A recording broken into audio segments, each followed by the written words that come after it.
County since in the late 80s. It's always the same. Hey, Same Shane, thing. Yes. was that the 1980s? No, 1880s. Guys need to remember one thing. There are 2 women on this call, and we can all leave. Yeah. Here we go. Here we go. Again. Evening, Randy. Hi there. Good evening, everybody. Randy. Where are you? Oh, over there. Who's here? Brendan's Oh, there also he is. here. He's not. He doesn't have his camera on.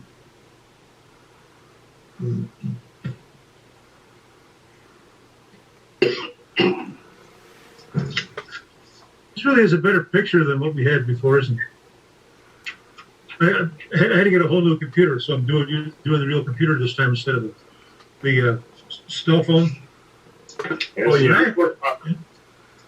And I kind of forgotten until I saw myself on the TV here how really incredibly good looking I am. And modest also. No conceit in your family. You took it all. It was all the pixels, right? That was messing it up or making it look older or dated. I don't know how I can look any older. There's a lot of glare. Decrepit now. There's a lot of glare in your picture, though. You know, Dennis. Yeah. And I don't think it's just the window behind you. Good evening, Lisa.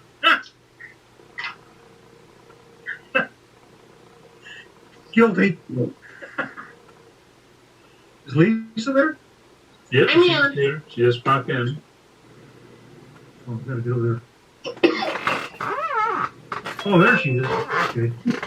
Ah, who's that? Oh! That looks like Bakersfield to me. That's Stephanie. Hello.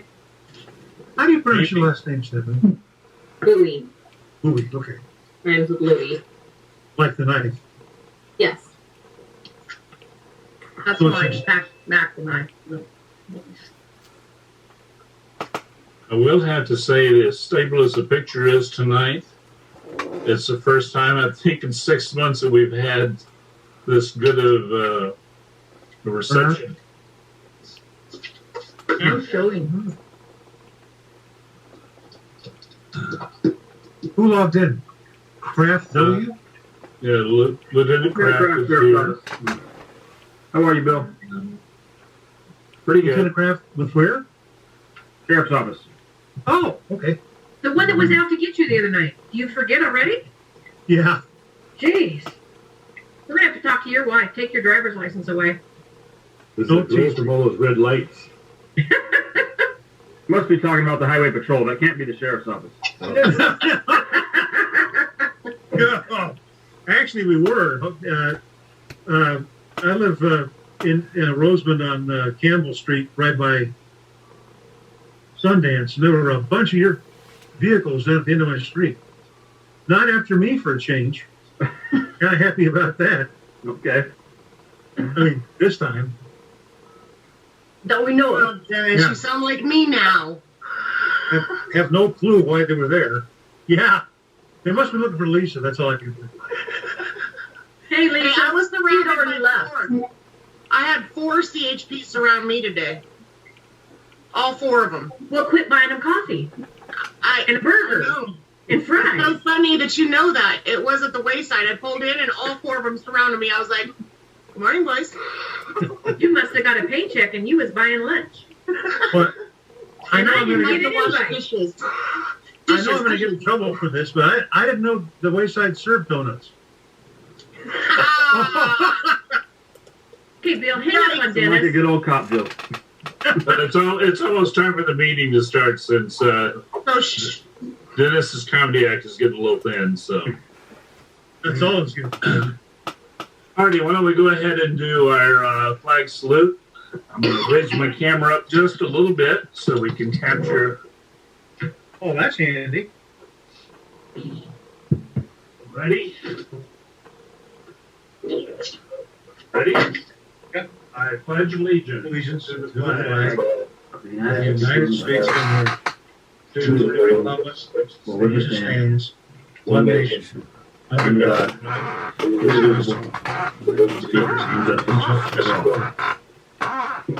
All right, everybody sing.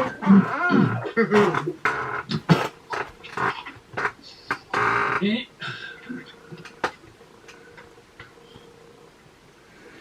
You got a full plate tonight. For those of you that may be wondering, Laura is not going to be here tonight. She will also miss next month's meeting. He has a whole pass for that? What's that? He has a whole pass for that? Well, the thing is, she's going to be hopefully coming back with some good news regarding Hummel Hall. We'll see what happens. Okay. Call to order at 7:01.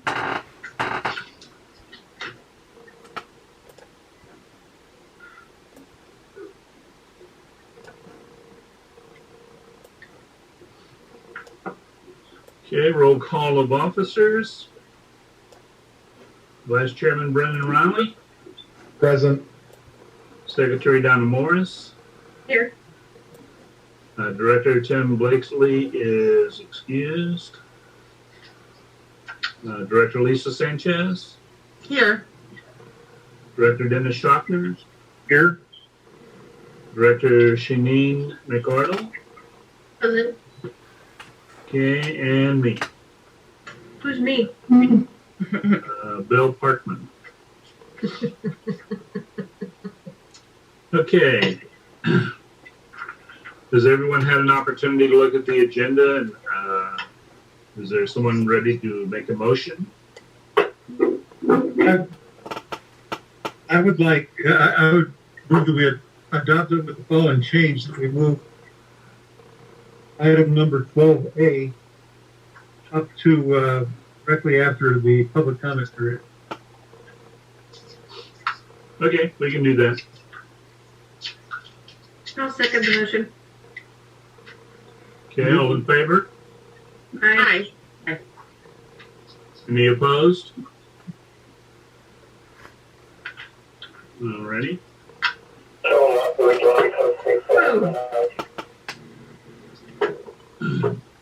Okay, that passes. There are no meeting minutes since our meeting was ill-fated last month and we didn't have a quorum. But we did have our community leader report, and we did put that on YouTube for everyone, so we at least satisfied that particular obligation. So with that, let's go to community leader reports. Kern County Sheriff Office, Lieutenant Kraft and Sergeant Smith. I'll let you guys have the floor. I'll go ahead and start. I know the I'll go over our normal arrests. We had 18 arrests since the last meeting. I can't say it was anything too entertaining. You're pretty much run of the mill, as we say in law enforcement. We got a few domestic violences, a few vandalisms, and common type arrests. I will say that something that we did last since the last time we spoke. I know the marijuana shops have been a contentious issue here, and I know you guys have been asking a lot about them. What we're doing about them, things like that. There has been a lot of work put into them, and as of I believe it was about 3 weeks ago, we were able to work with our Special Investigations Division and actually go serve some warrants on, we attempted 3, and we actually were successful in 2 of them. One of them did not seem, it didn't appear that it was operational when we had originally went out there. That it appeared operational, but when they went out to serve the warrant, it did not appear operational. So, but the ones that we did actually find was the Wicked Weed, I believe it was called, and that is that was the one next to the club, the one next to the Zebras there on Sierra Highway, and that one we've had the most issues with. We had a shooting out there, if you guys remember, They were not cooperative with us whatsoever. They pretty much shut down the door on us, and we're not going to let us find any not going to help us with the shooting investigation whatsoever. We had to get more warrants, just delayed the investigation. So we put those at the top of our list. I know there's several of them out there, but we just went to the ones that were the biggest pain for our community and for us as law enforcement to help serve you as a community. Wicked Weed was the first one, and what we got from there was we had a lot of deputies out there. We had deputies from Bakersfield that had a collaboration of other agencies involved also. And that's what our Special Investigation Division does. We have undercover deputies, and we have deputies from other agencies that it's a joint task force, so to say. And we ended up getting 15 pounds of processed marijuana from that place, 560 grams of THC concentrate, 780 edibles, a 9mm handgun. We arrested 8 people from there. Got about $4,300 from a vehicle and almost $16,000 in cash from the business. So about $20,000 of asset forfeiture there. So that was a good one for us. I haven't been out there again since. I'm not sure if they've tried to start operating again, but they are definitely on our radar. We went to another one. It was the Lights Out Wellness over there on Poplar Street, and we seized 125 pounds of processed marijuana there, 1,133 grams of THC concentrate, another 9mm handgun. Not sure why these guys like to play with these little toys, but 2 9mm handguns from the locations, and arrested 3 from there, and about $3,300 in asset forfeiture from there.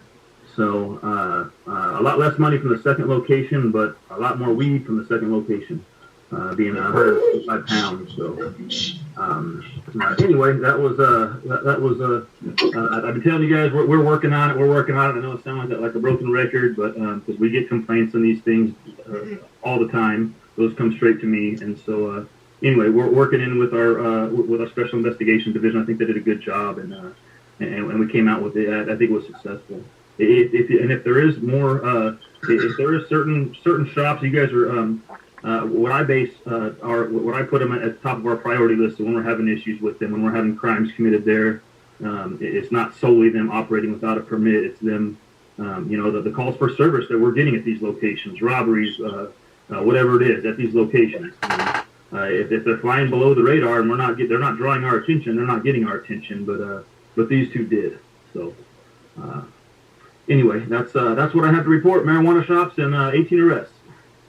I'm sorry, what was the third location that was shut down? Do you remember? Yeah, I think I had it here. That was a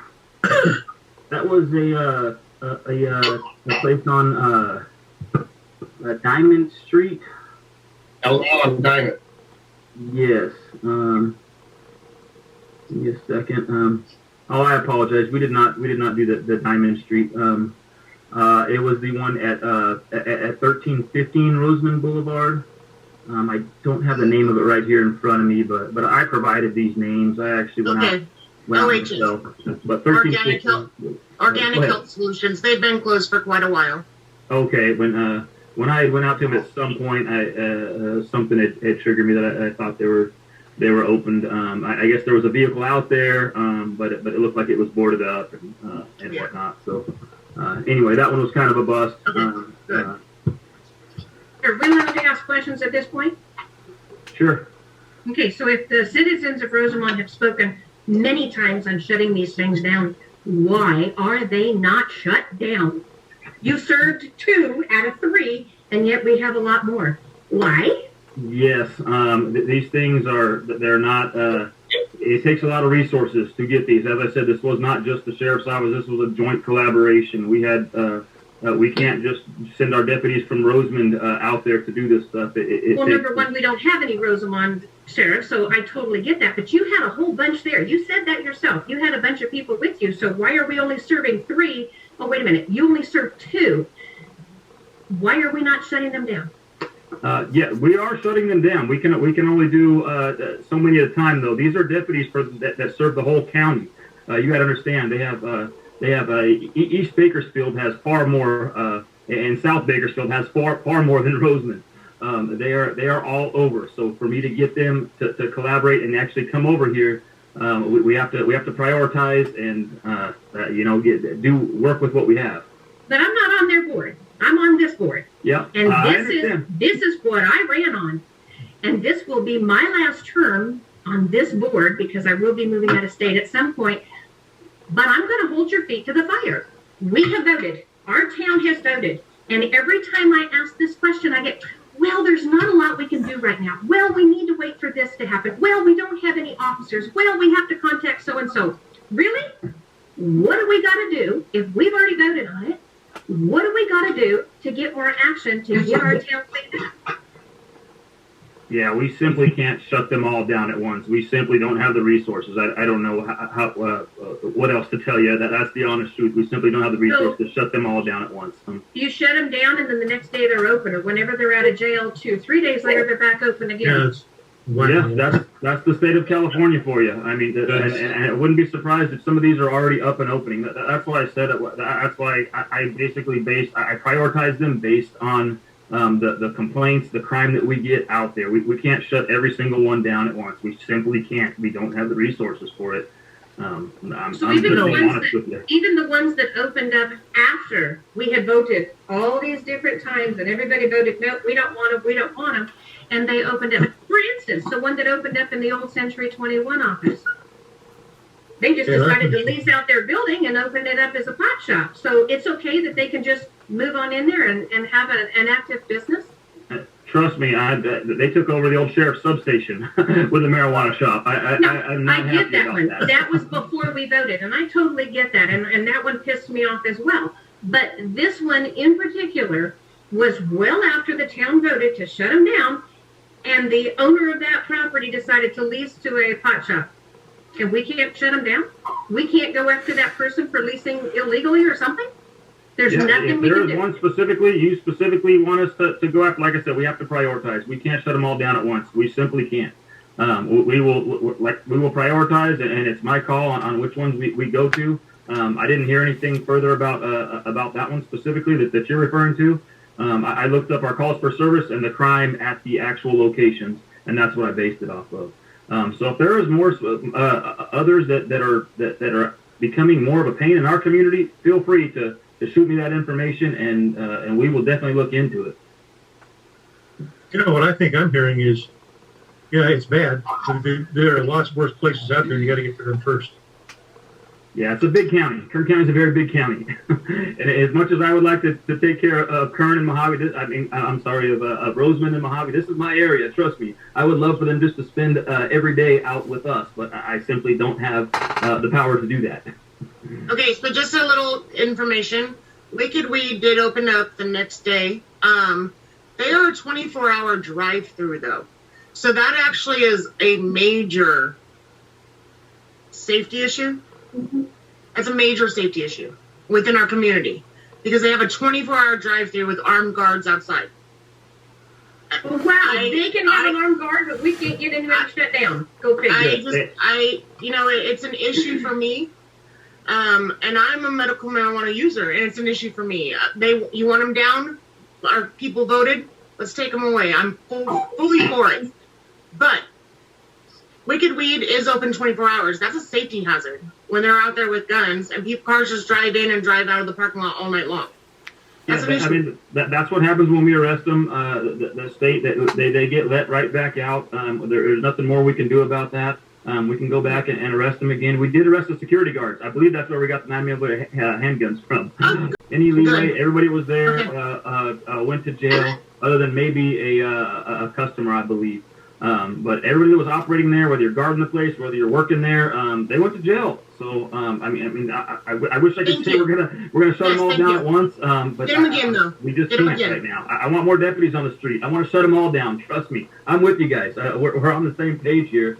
My office is in Mojave. I'm out here looking at these shops. I'm talking to the community, asking talking to the deputies, which ones are not cooperating with us, which ones do we need to shut down, and that's what I'm getting from them. So we just have to prioritize. We're going to continue working on it. Trust me, they haven't fallen off. I'm in good contact with the narcotics sergeant, the narcotics lieutenant. They're going to be back out, and we're going to keep at it. And how do we reach you? We just hit another one. Lieutenant, we just hit another one on the 13th this month on Sierra Highway. So it's located at 8763 Sierra Highway, and and that was after a robbery that took place there. So that's what brought our units to that location. So that one, we shut that one down again, which I can't remember the name of it. That's the location. That'd be Plumtree. That was on our list too. Thank you for that information. I kept tracks of all the other ones, but Sergeant Smith will have the information on the more day-to-day stuff. I was working with narcotics on this other stuff for a long time. So if you're the one we're supposed to stay in contact, how do we get a hold of you? Would you like my email? Any way I can reach you, because I'm going to become your best friend, and I'll be in your back pocket. You can always call the Mojave substation, and they will transfer you right to me. But my email is craftw. It's KRAFTW. Hey. Go ahead. At kernsheriff.org. It's on the public website as well. I have a question. Are you allowed to show the other agencies that participate in the operations closing them down? I don't know who all was who. I can't specify for exactly this one. I know the Bakersfield Police Department is part of our task, part of that task force. I believe there's some others. I don't have the specifics for this one. I know they showed up with a lot at the squad rooms. I didn't get all the specifics to that, but I know there are several. And that is kind of hard to organize to be able to do it. It's not something we can just show up to and knock out real quick. This takes. I don't want to get too far into the investigations, but it takes a lot. Trust me, it's not something where you just go up and say, "Hey, bam, you're shut down." Just like writing a ticket. Yes. It takes several hours of work. Trust me. And likely back to back, hitting their doors. Right, and we do realize they're open back up. Yeah. Yeah, we realize they're going to open back up. This is an ongoing problem we face in Bakersfield. We face all over the county. Trust me, we are as frustrated with it as the community is. I doubt it. We can only do they are. They can always contact the supervisor. Despite some heated discussion there, I wanted to let you know that we do thank you for what you have been doing since you've been here. I have seen a visible difference. Yeah, but I know this is a lot like whack-a-mole. That's a great way to describe it. And those things keep popping up, and you do what you can until the state decides that they're going to put the enforcement mechanisms in place. There's not a whole lot that we can expect you guys to do. There's no way you can round these guys all up and push them out of town. You know, they have rights as much as everyone else, so we have to do absolutely. And 15 arrests at one location, that's a lot. That'll overwhelm our Mojave jail. They got to go to Bakersfield. There's a lot. And I totally agree with that. And I don't want to come off as though I'm not congratulating your office for everything that you've done. Please understand, this is my caveat. This is, you talk about something that just sits on me wrong, that's this. It's wrong on every level, and our people of Rosamond, we voted it out. I'm with everyone. I'm not the only one that feels this way. Trust me, I get emails daily, I get phone calls daily, and I appreciate the input. I do, because without this, you know, if nobody cared, we wouldn't pay as much attention to it. I'll tell you that. That's why I'm here, to try to listen to you guys and do what we can here. Well, I don't think a lot of people realize it's not just a local collaboration to shut these people down. You know, it takes a lot of entities to make that happen, and most of that's for safety for you guys. You know, I mean, you can't just go in there and put yourselves at risk unnecessarily without proper coordination.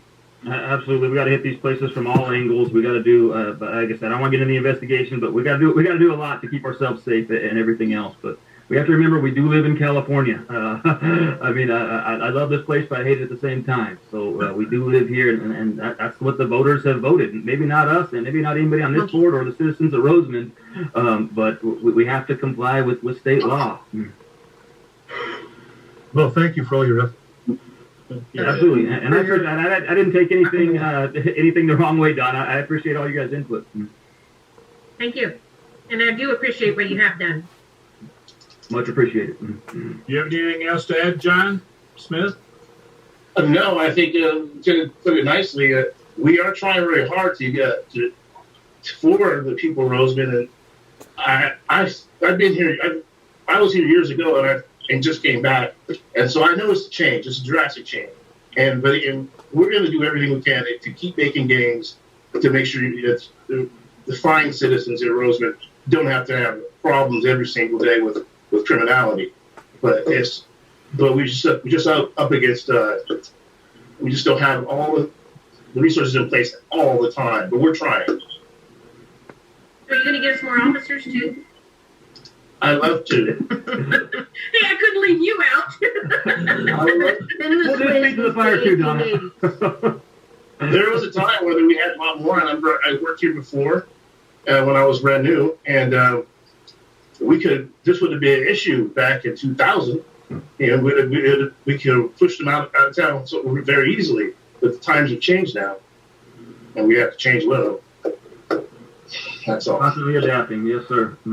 Okay. Anything else, Lieutenant Kraft? If not, we're going to go ahead and move on. I'm much past my 3 minutes. You guys go ahead. Okay. California Highway Patrol's on here tonight. I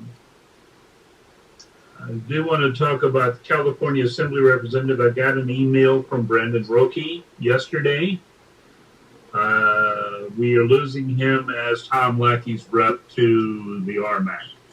He's going over to work at in the Senate side of the California legislative branch. And so we'll be getting a new representative coming, just not in time for this meeting tonight. Okay, and next one, Kern County Supervised Representative Laura will not be here this evening. She's excused. Rosamond Community Services District, we have no one. Rosamond Chamber of Commerce, Jack, you have the floor. I don't have a lot to report. A lot of people was on vacation this month, so it's been kind of hard to get everybody together this month, including myself and Joe Bender, and Gene just got back a day or so ago. So we don't have a lot to report. The only thing I can tell you is we're not doing the actual September festival because we cannot get permits on the calendar to even coordinate that due to COVID, and there's no indication from them as to when the calendar will open up to where we could stuff. We are going to move forward with the parade.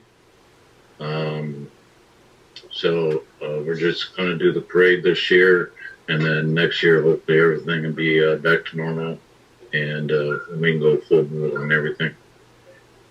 What date is the parade? You know, I don't have a date. We'll have a date when we get together next week, and so we can discuss it. We hadn't officially chosen the date. All we know at this time is everybody else voted to cancel the actual festival because we can't get the permitting. And it's not just the park permitting, but also some things like that. Well, now typically it's been the fourth Saturday, which would make it September 25th. I believe that was one of the dates thrown out there was September 25th. And we just have to agree to it next week. So I'll send out an email as soon as I hear the official date, but I believe it is going to be the 25th. Did you want me to announce?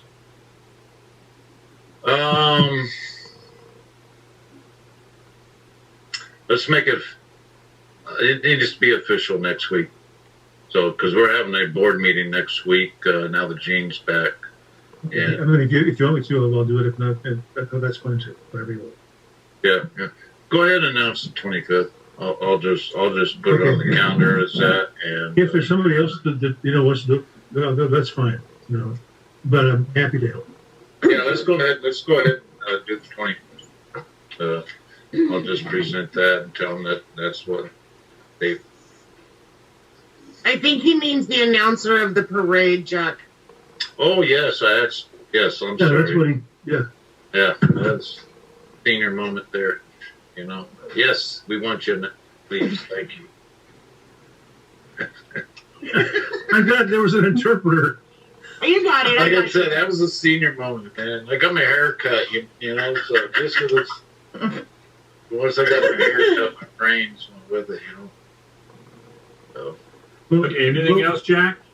I really don't have much unless anybody has any questions. Part of next week's meeting is try to get together and decide on the remodel so we can get that done. And since things are starting to open up, we need to get back, get that ready and opened and remodeled. Just unofficially, there's been some discussion about possibly sharing the building with the Historical Society, but we haven't gone into that level of discussion yet as to details and if they're still want to move forward with that and so forth. But there has been some discussion on that nature, and personally, I suggested a long time ago, I think it'd be a good marriage, to be honest with you. Good call. To have them part of the chamber building, because they just don't have the money and resources for a building, and the storage area in the back, we can put that in half and give them plenty of storage that they need, and then that way we can split up the days open at the chamber with volunteers. But it's not official yet, but we are discussing it. Okay, thank you, Jack. Southern Kern Unified School District, Superintendent Gaines is not here tonight. Antelope Valley Citizens for Responsible Use of Water, Randy Scott. You have the floor. Okay, thank you. Well, I probably don't need to tell anybody it's dry. The Department of Water Resources is saying this is the fourth driest of record based on statewide precipitation. The snowpack is virtually nil. The average percent of April 1st average in 3 areas they measure is 0%, and one other area is 1%. So there's not much of a snowpack, which is a kind of a form of a reservoir. Speaking of the reservoirs, they still got water in them, but they're down to averaging around 40 to 50%, a few a little bit more than that of capacity. The San Luis Reservoir, which is, of course, is the one a bit north of us that feeds through the State Water Project organizations such as AVEC, basically the Antelope Valley. It's at 38% of capacity and 54% of the historical average.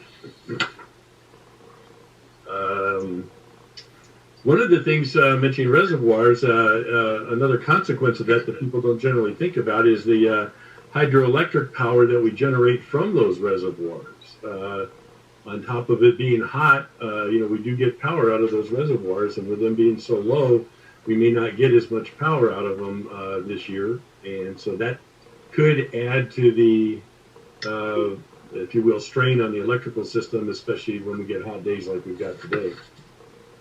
And one other thing, the governor, if you wasn't aware of it, actually towards the end of April, actually did proclaim a state of emergency to exist in Mendocino and Sonoma counties due to the drought conditions in the Russian River watershed. That really, there's a lot of provisions in there and things that were ordered and so on, mostly to, take a look at water savings, being able to make it easier for if they have to buy something to purchase things and so on, directing virtually all the departments as far as water resources, fish and game, and so on, to do what they can.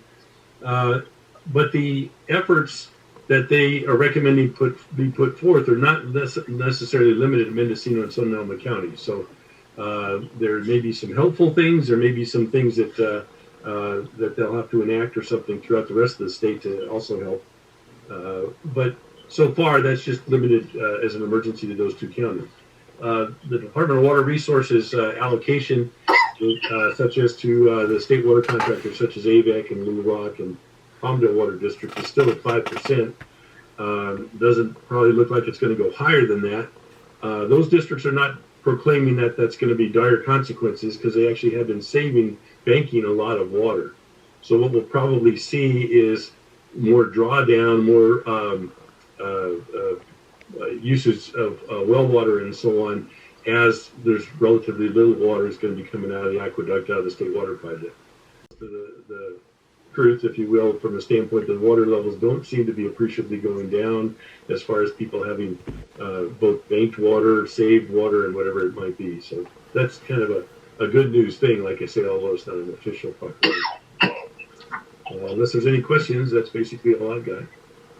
Well, we'll have some questions for you, Randy, when we get into discussion of one of the draft environmental impact reports that we've been reviewing.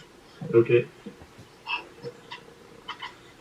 Okay, Edwards Air Force Base. Do you have anything, Dennis, for Edwards Air Force Base? No.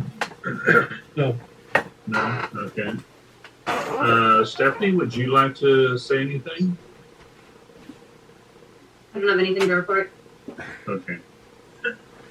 Is there anyone else that has anything?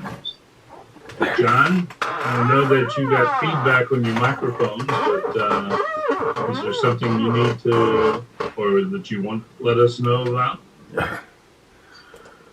No. Okay. Not today.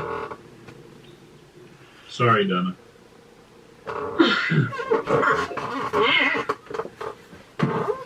Okay, moving on. Community announcements. Anyone have anything? Okay, public comment period. Okay, with that, we're going to go ahead and jump to item 12 on our agenda, which is 12A, which is notice of public hearing before the Kern County Board of Supervisors draft environmental impact report for the Raceway 2.0 solar raceway site. And the committee has worked on a draft letter.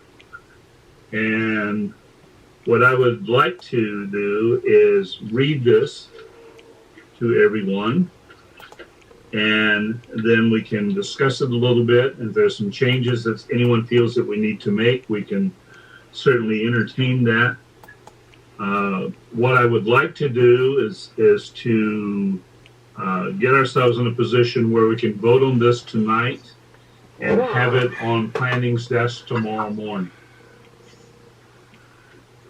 So with that, I'd like to go ahead and start. It's addressed to Terrence Smalls, who's the supervising planner for the Kern County Planning Natural Resources Department.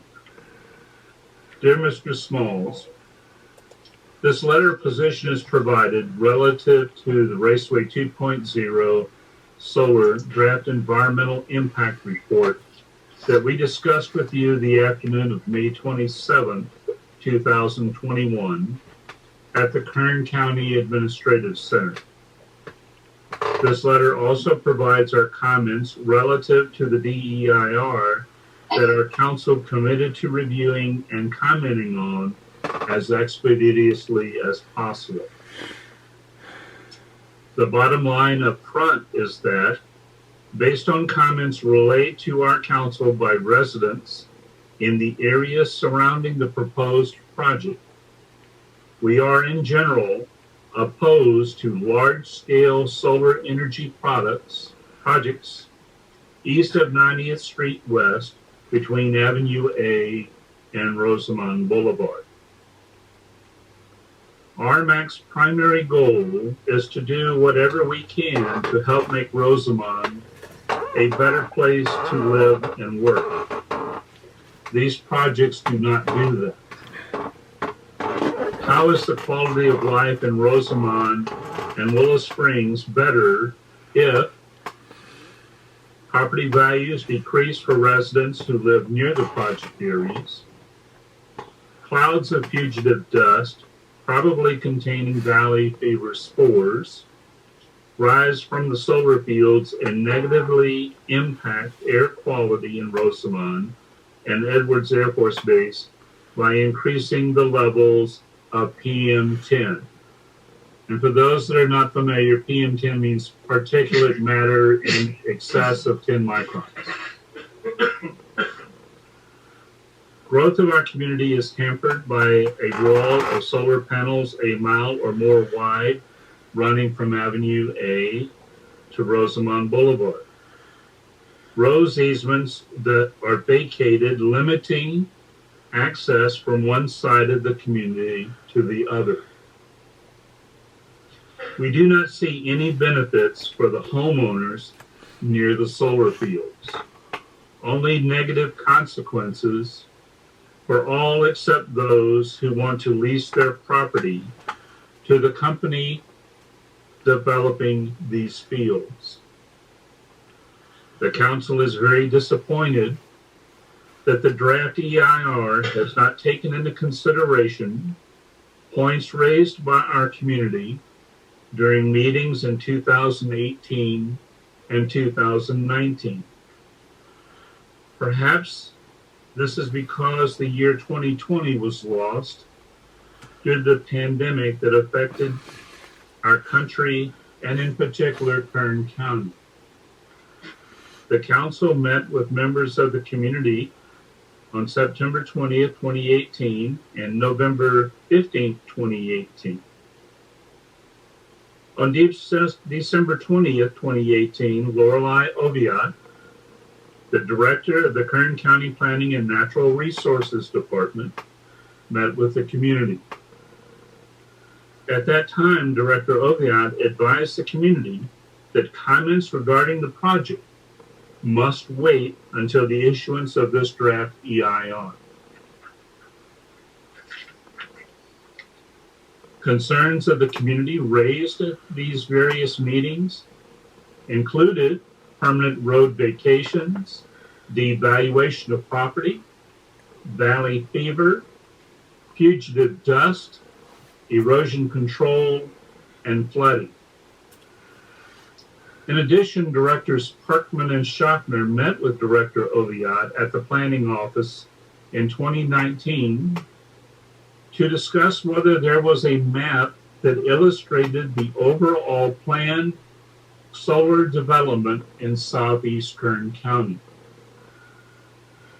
They were advised that the county did not have such a map, nor do they influence the locations chosen by the solar developers. Accordingly, the Rosamond Municipal Advisory Council has issues with the Raceway 2.0 Solar Draft Environmental Report for the following specific reasons. Chapter 1, Executive Summary, Paragraph 1.1, Introduction, page 1-4, Vacation of Public Access Easements. This refers the reader to Table 3-7, Vacations of Existing Public Access Easements of Chapter 3, Project Description, Paragraph 3.6, Proposed Project, and page 3-28, Vacations of Public Easements of this draft EIR. This table is structured by parcel number, document number, a description, and notes. Only by reviewing the site maps can one understand the severe magnitude of this. RMAC does not support the closure of any portion of Elder Avenue, 85th Street West, Gaskell Road, Holiday Avenue, Willow Avenue, and any unidentified roads and easements referred to in Table 3-7. Previous solar projects north of Rosamond Boulevard up to the foothills of the Tehachapi Mountains were given tacit approval of vacation of numerous public access easements with severe impact to the residencies located adjacent to these various solar facilities. There are some properties that are surrounded on 3 sides with only one public access provided. The community of Rosamond does not wish for this practice to continue without consideration of the long-term impact to the area and to the community's desire for growth and ultimately incorporation as a city. Item 2, Chapter 3, Project Description, Paragraph 3.2, Project Location. This chapter speaks to the location of the Raceway 2.0 solar project and its distance from 2 unincorporated communities, Mojave and Rosamond, and the city of Tehachapi. It more tightly defines the boundaries of the proposed project as in the western extent of the Mojave Desert near Rosamond, California, between Rosamond Boulevard and Avenue A, and between 70th Street West and 90th Street West. This description carries on to provide the land uses in the region and seems to imply that it is a wasteland. Some of the many facilities and businesses near or adjacent to this project include the Willow Springs Raceway, an existing electrical substation at 60th Street West, recently the site of upgrade work by Southern California Edison and others, upscale properties on larger land sections, and the winery at 90th Street West. Conspicuously absent throughout the EIR is the fact that the California High-Speed Rail is currently targeted to cross Rosamond Boulevard and 60th Street West in the vicinity of 62nd Street West and Gaskell Road. There is no mention of the potential impacts of this railway to the solar facilities. Item 3, Chapter 3, Project Description, Paragraph 3.71, Construction, Subparagraph Construction Water Usage, page 3-45. This section of the DEIR advises that during construction of the proposed project, water would be required for common construction-related purposes, including but not limited to dust suppression, soil compaction, and grading. For the sake of brevity, other sections are not quoted herein. Dust control water may be used for ingress and egress of on-site construction vehicle equipment traffic and for the construction of the solar equipment. Smaller quantities would be required for preparation of the concrete required for foundations and other minor uses. After the earthwork activities, water usage would be for dust suppression and normal construction water requirements that are associated with the construction of the building, internal access roads, revegetation, and periodic cleaning of the solar arrays.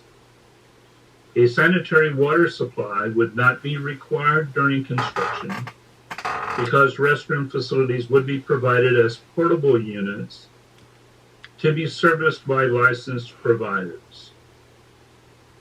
the overall construction water usage is anticipated to be approximately 500 acre feet.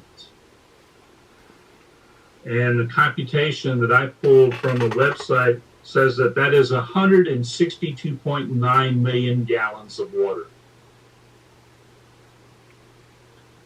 The calculation source was westernwater.com. During the 10 to 12 month construction period. During construction, the water used is anticipated to be trucked from an off-site water purveyor. Water demand during construction is expected to be the same if the project is constructed during a year with normal precipitation, a year with less than average precipitation, or a multi-year period of less than average precipitation. However, the DEIR does not specify the level of cleanliness of the water to be used by the contractor, primary, secondary, or tertiary level of cleanliness. In addition, the contractor should be prohibited from using Kern County water sources because of the drought conditions in Kern County. The adjudication restrictions placed on water draws by the Rosamond Community Services District and other community service districts in the Antelope Valley. Ultimately, the purveyor's contractor should clearly certify the source of the water and its level of cleanliness. Item 4, Section 410, Hydrology and Water Quality. This section addresses the environmental setting, the Antelope Valley Hydrologic Unit, and speaks to erosion, flooding control, and related matters. Of concern to RMAC is the flooding at Avenue A and 90th Street West, also referred to as Ritter and God Ranch. Sites 1 and 3 share a boundary with this area as follows. In section 4.10, it says that the entire project is located within the Federal Emergency Management Agency's Flood Zone Alpha, which is defined as an area subject to 1% annual chance of flooding, 100-year floodplain. Both sites 1 and 3 that parallel 90th Street West with a gradient in a southerly direction. Historically, like many intersections in the Antelope Valley, the intersection of Avenue A and 90th Street West has a great deal of issues with flooding. Avenue A surface waters flow east, while 90th Street surface waters flow south. This often causes an inundation of the accumulated runoff water and mud in this intersection. Cited in the DEIR, Chapter 17.28 of the Kern County Grading Code addresses slopes under erosion control in Section 17.28.140. It states, the faces of cut and fill slopes shall be prepared and maintained to control against erosion. This control may consist of effective planting. The protection for the slopes shall be installed as soon as practicable and prior to the calling for final approval. Where cut slopes are not subject to erosion due to the erosion-resistant character of the materials, such protection may be omitted. It is not clear precisely what form of mitigation will be used on sites 1 and 3 to prevent soil erosion and surface water runoff from adding to the rain and floodwaters that can potentially accumulate in this intersection. If a slope is the best option, would xeriscaping along 90th Street West be considered if effective planting is not drought resistant? In conclusion, RMAC and the affected residents we represent are not in favor of this project. Please do not approve it. This letter was read aloud at the Rosamond Municipal Advisory Council monthly meeting on June 17, 2021. Okay. Any comments? Bill, I had a few questions. Okay. Yeah, I wasn't aware of the draft EIR. Is this the property that AVAC was planning on leasing? That they bought from the Calandry and so on and so forth. The one that S Power was originally looking at putting solar on. Yes. Okay. Yeah, S Power and AES are the same organization. They just changed the name. Yeah. Yeah. Okay. Okay. Well, so I haven't read the draft EIR. I wasn't aware it was out there, so I'll go look at it and so on. But I am aware of what some residents have said, and I remember hearing at those two meetings that you're talking about in 2018 and everything. I'm not as against solar as some of the other residents, and it is somewhat close to me. It's not right next to me, but some of the things that are mentioned early in that letter that some residents have mentioned about devaluing property, that there's no proof that that's ever happened. Some of these are, I don't know, whatever you want to call it, unsubstantiated rumors. There's no evidence of it. The same as far as the valley or fugitive dust. I've driven by and I live downwind of many of these projects that are already out here, and they don't have fugitive dust coming out of those properties. I've driven when there's dust in the air, and it's not coming from those solar properties. The rest of it, the letter and everything like that, then there's some very valid concerns in there that I would certainly, and like I say, I haven't reviewed the draft EIR, but the thing about erosion and all of those other kinds of things, and not taking into account the high-speed rail, which is projected to come over here, which I don't care for either, and so on and so forth. But anyway, like I say, some of those arguments are emotional and unsubstantiated. But anyhow, whether you want to keep them in there or not, I don't know. The thing that I will add, I know that Jack wants to jump in here, and forgive me, Jack, for stepping on you, but the thing is there are a lot of people that observe this stuff going on, not daily, but a couple of times a week.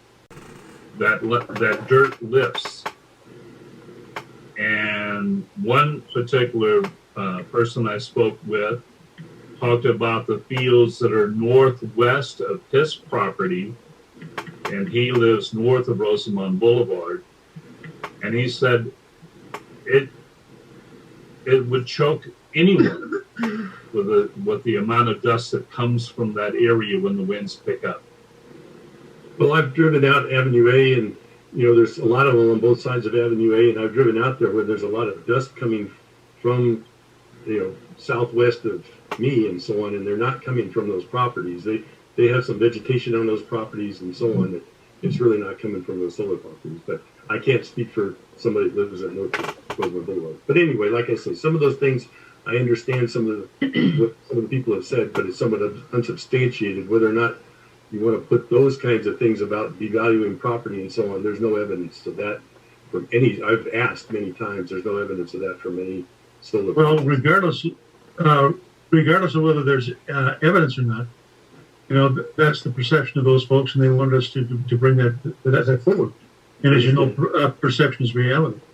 The clouds of dust he's talking about, there's a big solar thing out in their lands of promise, and those folks are cursing us every day for not having fought back, because they're subject to all that dust that's coming off there. So that our job is to represent them and pass along their concerns. Lord knows there's a lot of acreage the other side of 90th that goes all the way up, like way beyond 170th even. So there's a lot. And what it comes down to, Randy, is what do we get out of it? The only thing we get out of it is the negative consequences, whether they're real or just whether they can be demonstrated in scientific ways or other than just anecdotal or just feelings. But what do we get out of it? The energy isn't going to help us. It's going to help the company, and it's going to help AVEC and other landowners have this property and do much with it. Well, what we get out of it is about 150 grand a year in donations out of each solar company actually gives the county anywhere between $6 and $10 million a year in fees to have those solar panels. And that I know for a fact. Well, I've seen the numbers on that. There are plenty of other solar panels out there that they get a lot of it from. I don't know that adding this, is worth that trade-off. And that really this is what it comes down to. Well, what does Rosamond get from it? If they're getting all this money from these fees, why isn't Rosamond itself getting it? If we have to put up with it, why are we not getting it? Thank you. You made my point right there. Yep. Yeah. That is my point. The point Honestly, I'm sorry. Can I say something real quick? Can I interject? Sure, go ahead, Lisa. We don't have nowhere to grow. If we ever do decide to grow bigger, we have nowhere to grow. That is the only direction we can actually grow. We can't, we can only go to Avenue A. Right here on Bacchus, I guess we could go to. But then we have Edwards. That's the only direction we have to grow. Even houses, if more houses want to go out there, that's the only direction we have to grow. So I think solely right there, they're giving us no space to grow. But not everybody's in favor of growing. Not everybody wants us to be a large community. And I understand. I'd like it to be a small community. Well, that's true enough, too. I like the small community, too. I'm not about incorporating. But I'm just saying, we still have nowhere to grow. Even if we did in 100 years, we still have nowhere to grow. It's just too close. Too close to home. Our school's right there. Our middle school is right there on 55th. Well, it still goes back to... They're putting it in Rosamond, but what does Rosamond get from it? Do we get more police? No.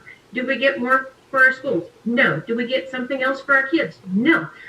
What do we get from it? We need to ask. We've been asking. We've been asking for years.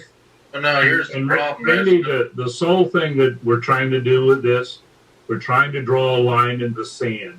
Because the state of California has plans to turn the entire Antelope Valley into a solar array.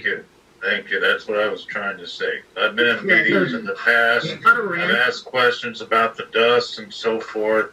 They said they don't scrape the land anymore. They just shove the poles down in the ground to reduce the dust so there's still some ground cover and so forth. But I've also been in the meetings where, yes, we are slated for nothing but solar.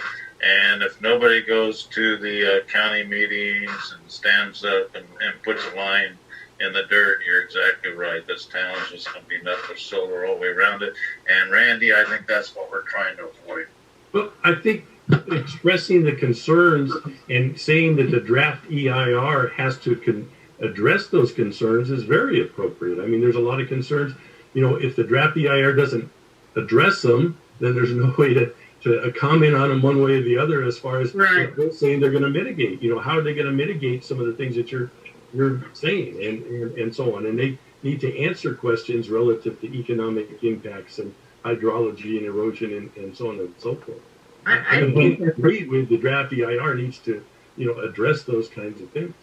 And this is our time to do it. This is when, and this is the big deal about these environmental documents. This, it all harkens back to the Love Canal thing many, many years ago. The whole reason they came up with all this is so they can get public input.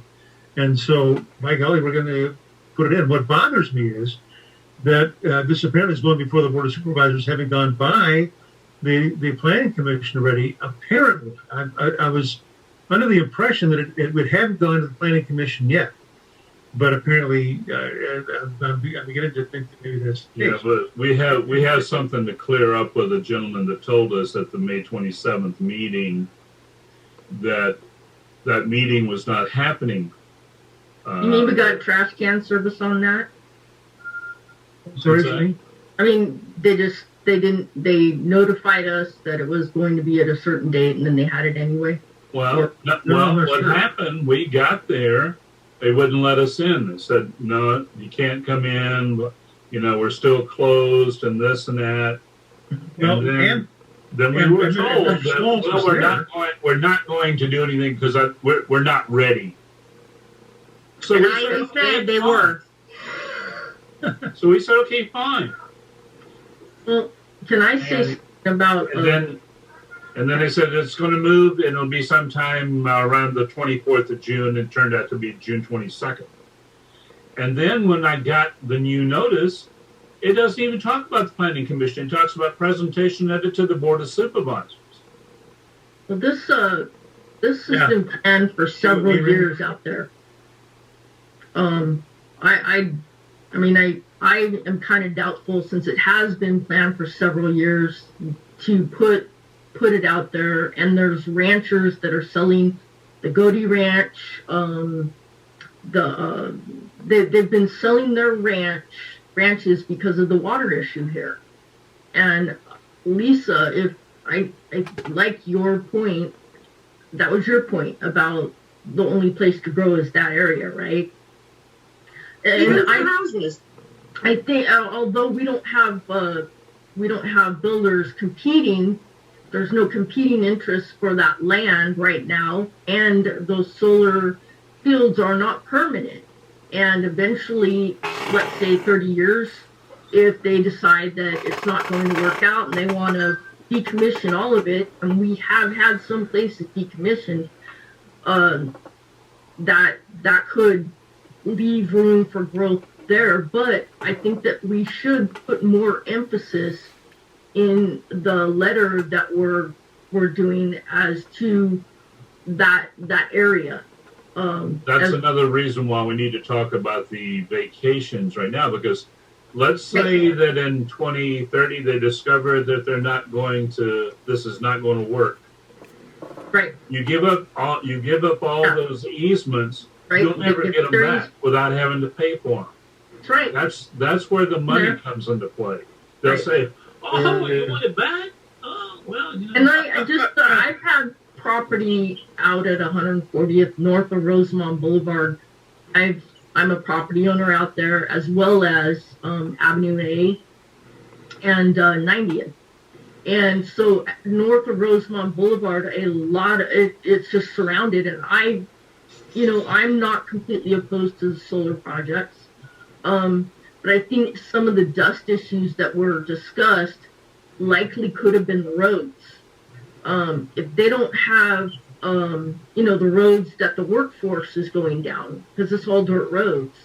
If they don't have anything planted under the solar arrays, they'll use glue. They'll use what they can to keep the dust erosion down. Yeah, they're called admixtures. I'm aware of them. Right. Yeah. And there's a lot of creosote bushes out there, and I don't know how far west or east that individual lives, but before that we had the wind turbines, and there's a lot of land cleared for that as well. I really didn't see a lot of wind issues coming up from that in the 140th area.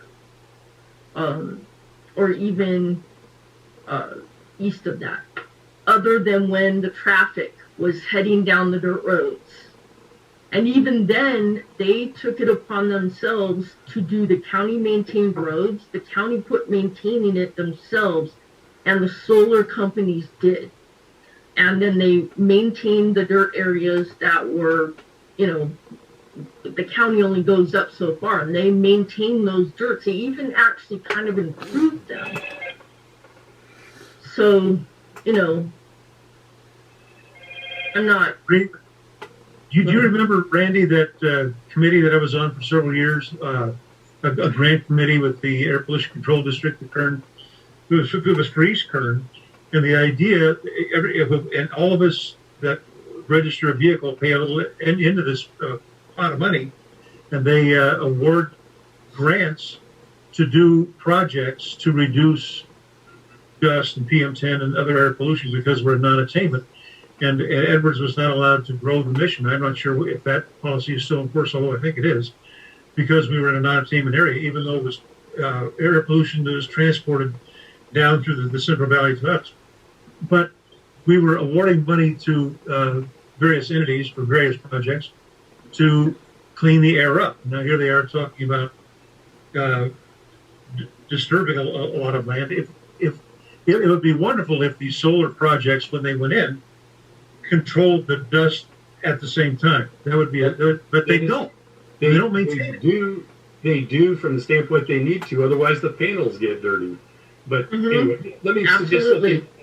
So, yeah, they do control it. They have sheep that go out, these the big BHE project out there. But Bill, one thing you might want to think about in the letter, because I know the comment comes up all the time that there's no advantage to us. And it seems to me recently I read something that the Kern County Board of Supervisors was looking at some way to further tax these various entities and so on, so there would be more money coming in.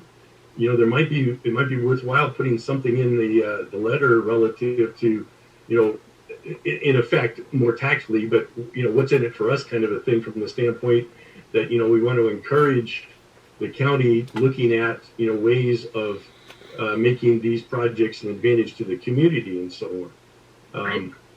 Since it's so far out, one of the things that we might do, it's encroaching into the city, and they don't need to do any landscaping. That is something that maybe they can offer. I don't think we're going to stop this, but we can do everything we can to make sure that what they do is on the up and up.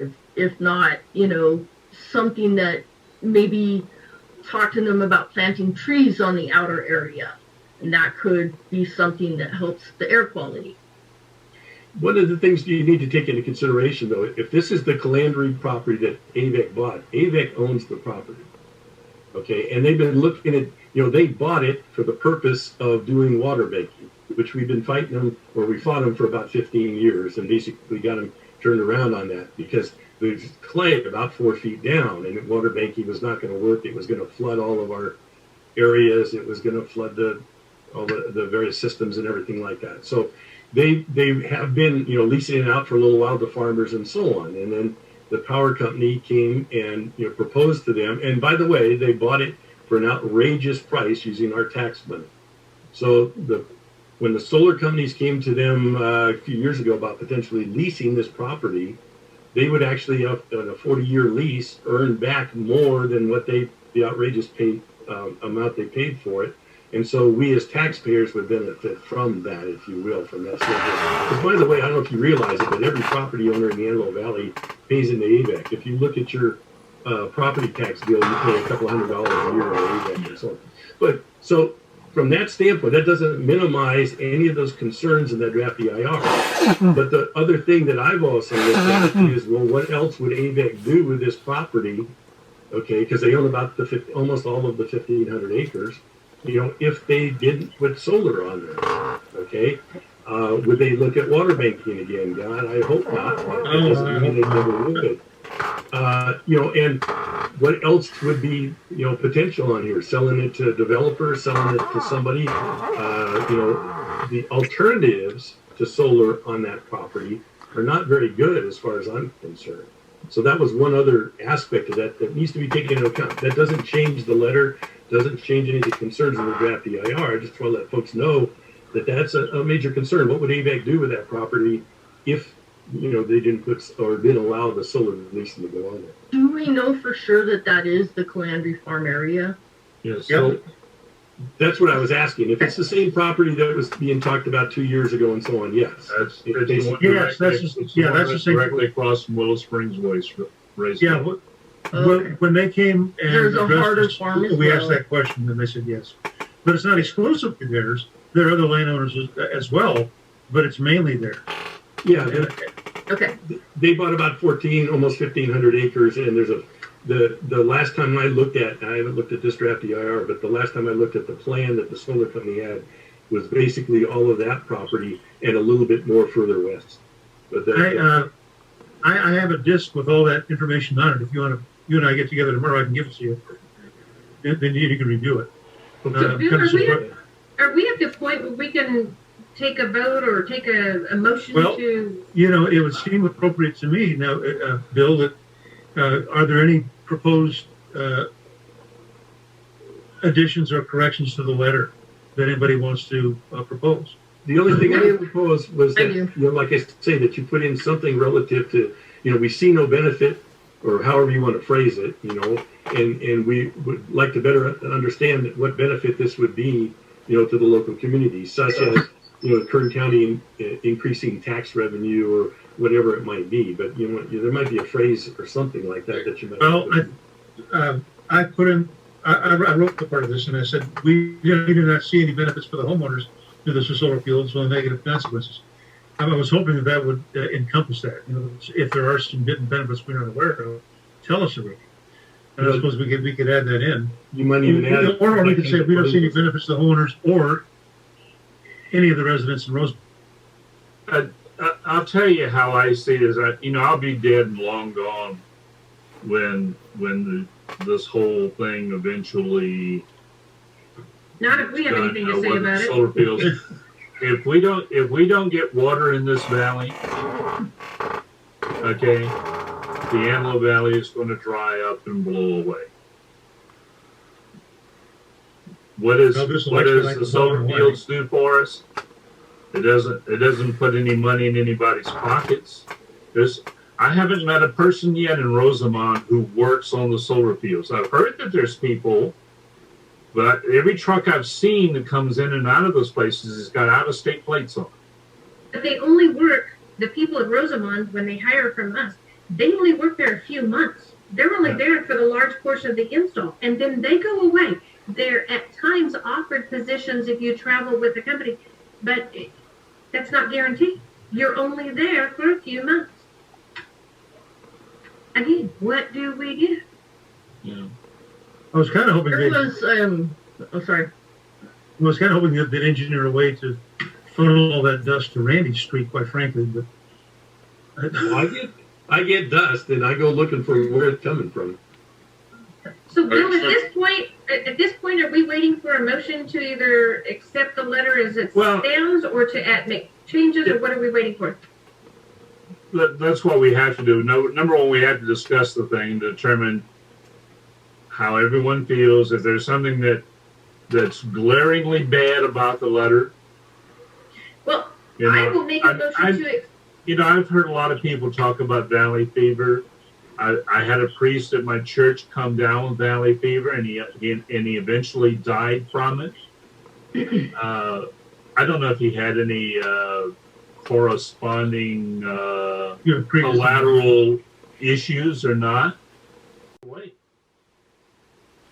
So there's something. It's truly maybe there. It doesn't affect all of us. Maybe it's like gasoline at a gas pump. the only Some of us suggestion get that cancer from the fumes. The rest of us don't. the only correction that I could see is a part that you didn't read, and you had everybody signing it, and I'd recommend that we hold the vote, and we put down the results of the vote. If it was unanimous, fine, or if it was 5-4, 2 against, 1 abstention, whatever it You whatever and I it is. discussed that yesterday, Dennis, and that's what we're doing. Yeah, and then just you sign. I have no problem signing it. Well, I know, but what a pain. So I think we need to take a vote on the letter. On it. We'll take a vote. No, we need a Individually. Okay. But I'm also stating I don't have a problem signing it, so I don't see why Bill would be the only one signing it. Well, the function, it's really a function of how quickly we can get it into Bakersfield. If there's only one person that signs it, the chairman, then you detail the vote up in the paragraph up before the close of it, stating how many voted for, how many voted against, or if it was unanimous.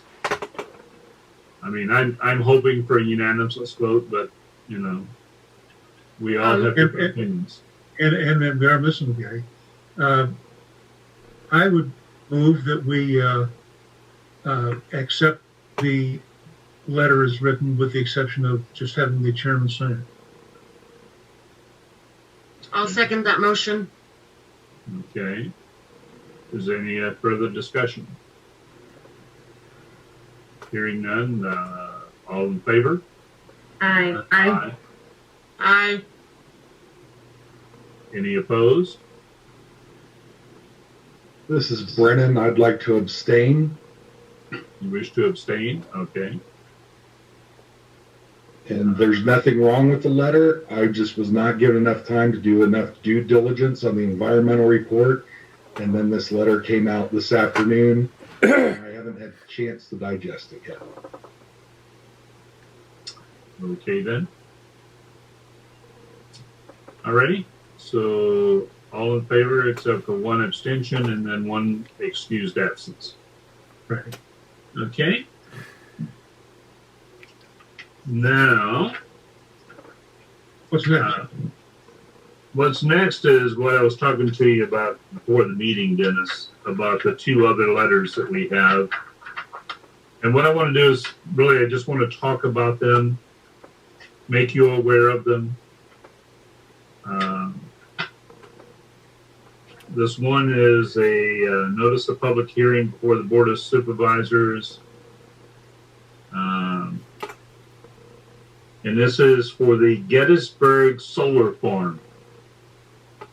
This property is located a quarter of a mile east of the intersection of Rosamond Boulevard and 80th Street West, and goes down to Astoria Avenue. But this is not a environmental impact report. It's not a draft environmental impact report. What I have discerned from this in reading it is that this has already been approved one time before, and all they're doing is seeking some amendments and some changes to zoning and things of that nature. But there is also buried down in here in paragraphs 4E, an amendment to the circulation element of the Willow Springs specific plan to eliminate future road reservations along the north-south midsection line of Section 21 T9N R13W SBB and M within the project site. And by a vote of 5-0, the Planning Commission recommended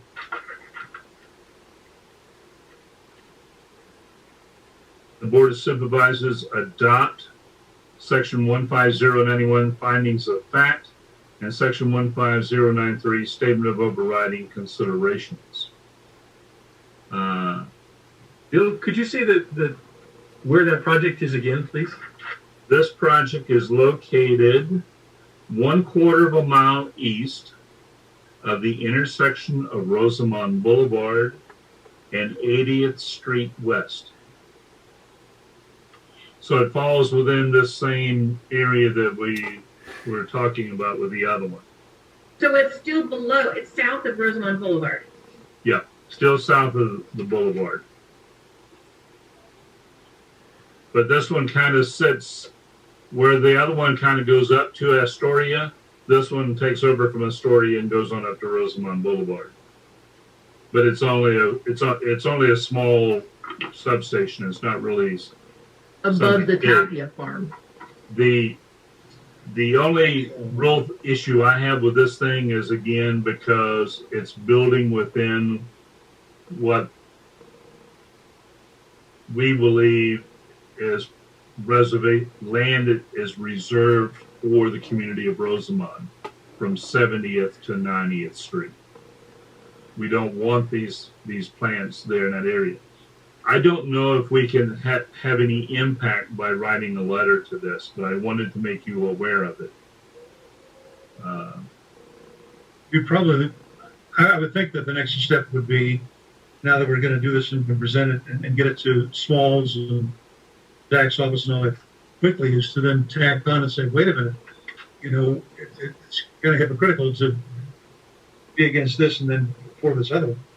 Well, we that's why I'm thinking about rejecting it too. Yeah. I know you don't like me using the word reject, but me being an ex-military man, I love the word. So I'm thinking that we probably needed to talk to Smalls and say, we have a problem with this one, and we need a little more time. We just got the notice. It's not enough time. We need more time. That was my recommendation, because Brennan brought up a good point. There just wasn't enough time to really get into reviewing this. Well, even just so you know, Brennan, Mr. Smalls acknowledges that. He says everybody complains they don't get enough time. I understand that, but you can't tell me that 3,000 pages worth of report was made in 4 days, and you can't expect me to review it with due diligence in 4 days. So. But you're not a Superman? Well, he is, but not about that. Yeah, obviously the S is bleeding through my shirt. Sorry, I should cover that up. Okay. And then the other one we got is a notice of preparation of a draft environmental impact report for the Rosamond South Solar Project 2.0 by Golden Fields Solar. The good news is on this, looking at it at face value, is it's not within the 70th to 90th Street area. Instead, it's from 90th Street West all the way out to 170th. And from Rosamond Boulevard all the way down to Avenue A. Can you repeat that?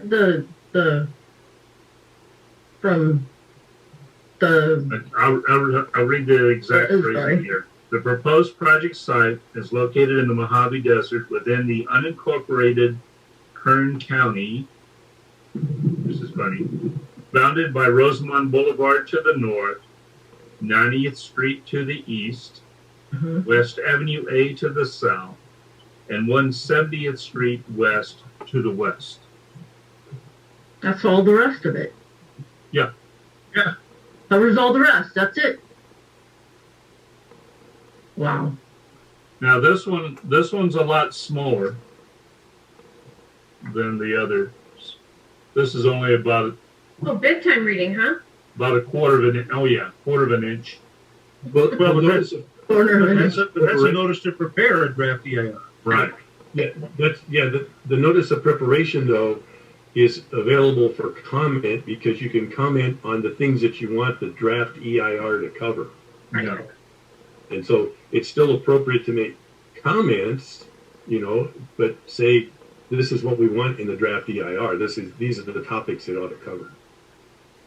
And can we say this, the draft EIR from this solar project that we just drafted up our letter for, that we want some of those things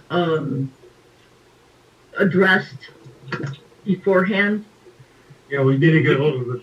You could pull topics out of that letter and say, we want the draft EIR to, take adequately cover the topic of hydrology, of Right, hydrology, Water, potable water. Yeah. exactly. All of those things That that was should tricky. be addressed in the draft EIR, you can write that this is, those are the comments you make to a notice of preparation. Okay. But that's, I just wanted to alert you to that we had that. Dennis and I talked about it a little bit. We're going to try to see if we can get more time from Terrence Smalls to look at that notice of preparation. But I anticipate there's not going to be any time to do that. There's usually a deadline to make comments on July 3rd for this one. Yeah, not much time again. We can use that letter that we just drafted up for the comments for that July 3rd. Yeah. And the other part of this thing also covers a field that they want to build in Boron, California. It's a 2-for-1. Okay. Anything else on draft environmental impact reports and solar fields or anything? I don't know if this needs to go on the record, but I sure feel like the community is being railroaded by the county and these solar field projects by not providing us information and the time to review it. That's all. That can be addressed as well. That's why we will never be a city, because the county will lose control. Well, the one thing I will tell you is that we need to probably at next month's meeting talk about some other issues that are kind of rattling around there that relate to solar, but not directly. It has to do with the plan that the state of California has for the Antelope Valley. You know, I know that our director of planning told me that they didn't have a map, and they don't tell anybody where to build solar fields and stuff like that, or where to buy the land or anything like that. But it sure looks awfully convenient. Well, I'm sure they have access to planes, and all it takes is getting up in the air. Yeah. I mean, the state of California wants to be completely on this system 2035, I believe is the date. So it's another 14 years before this valley is supposed to be up and providing a significant share of the electricity that the state needs. All the sunshine. But again, it doesn't come to Rosamond. It goes elsewhere. It goes into LA, and they do whatever they do with it. So Well, again, it goes water. everywhere within the grid, you know, so you can't really say that. There's no way of isolating it. It goes everywhere, and it would hopefully lower the cost. By the way, I saw a statistic recently that if we were to try and provide all the power that all these folks, politicians and everybody else is saying that we're going to go all electric for cars and everything else, we'd have to build a new nuclear power plant every 3 weeks. And we haven't built one in, 20 years or something like that. So Longer than that. yeah, there's no way to get And they just deactivated San No, we decommissioned it. Yeah. Yeah, exactly. You know, and PG, you know, the Southern California Edison screwed up the San Onofre and so on and so forth. Anyway, so it's just, there's a lot of pipe dreams out there too. So Yeah. are we Okay. ready to move on? Yes, let's go ahead and go back to the business meeting. Okay. Committee reports. Disaster Preparedness Committee for Earthquake, Fire, and/or Civil Unrest. I have 3 directors on that. I decided I'd like to ask you guys to table that for now until we're back in the Hummel Hall. I don't want to waste any time on that right now with all the other things that we're dealing with. Understand. Would you like to dissolve that committee and create it again when the time is right? That is exactly what I'd like to do. I'd like to get a motion to dissolve the committee. I'll make the motion. I'll second it. All in favor? Aye. Aye. Aye. Any opposed? Okay.